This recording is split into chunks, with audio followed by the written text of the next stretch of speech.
In, I would guess, about 95% of the world, if protesters were bent on blocking a major arterial route in a capital city, they would be met by the following responses: by the taser, the bamboo baton, or pepper spray.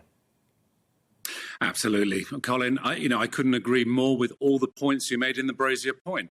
To carry out an unlawful protest, and I think the most important thing is nobody would want to prevent someone carrying out a lawful protest. And climate change is a subject that I don't know of a single person that isn't opposed of or is conscious of. But this ramming of this agenda by Insulate Britain is just bringing up the back hackles of every Briton, and especially with the behaviours that they're carrying out. And if they did this in Russia or in Poland, and you, as have I, travelled around the world to various parts of the globe, these protesters would be dragged off, shoved in prisons, or worse. What do you think, Will, is going to happen if this happens again? These images have been beamed all across the country, widely shared. People are looking at them thinking, for heaven's sake, if an ambulance can't get through, what do I do? If I'm at the front of a queue of traffic and I'm stopped by these protesters, do I now have a public duty to remove them? And if they feel that to be the case, what should they do? Well, I think it's a really good point. And I was watching, as have you and probably many of the viewers, the broadcasts of various people, the members of the general public, intervening with some of these protesters. And as you rightly say, on a motorway, there's a hard shoulder. There are abilities for the emergency services to respond. There were many, many people that were reacting. Wandsworth Bridge is very point, as you mentioned, obviously Blackwall Tunnel and Hanger Lane. And to prevent people going about their jobs, to get to hospital appointments, to get to members of their family and loved ones, because of their own selfish need to promote this on a working day. And let's bear in mind, for the last 18 months, people have economically suffered from obviously the lockdowns in this country.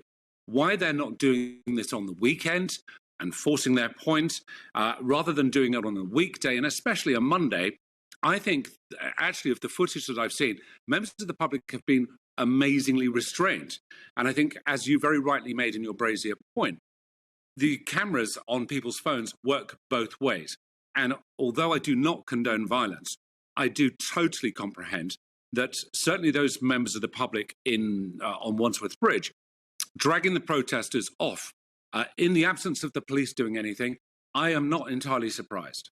I think actually the smartphones in this instance have probably put a cap, if I can put it no stronger than that, on the type of reaction the public indulge in. Can we just talk a little bit about the tactics of the protesters? Sure. I mean, we just saw the footage again there. I think what will really offend that British sense of fair play, if I can put it that way, is the sight of people who've been dragged off, hauled off, and then scuttling back into position, which is then almost designed to provoke a bigger reaction from the people who then feel necessary to go back and drag them off again.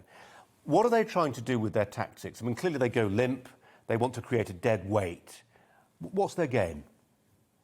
Okay, well, their game is obviously to be immobile, to try and explore and bend and stretch, obviously, the law as much as they possibly can. But they're in contravention by blocking the highways. Now, again, Colin, I'm not endorsing members of the general public intervene. Obviously, the police are empowered to be able to do so. However, if I was there, or someone else who has got the sufficient security licence to be able to involve physical intervention in a situation, my concern, Colin, would be for the protesters' safety, and obviously to remove them from an environment of risk as quickly as I possibly could, and keep them in a safer place where they potentially couldn't be harmed. Now, I wouldn't condone any members of the public moving any female protesters. That opens up a whole Pandora's box of problems. I think moving them away, reinforcing the fact that they wish to, make that protester safe by moving them off the road, I don't think is a harm. And I think certainly the evidence captured by camera, they should be conscious of their actions, because obviously it is being recorded.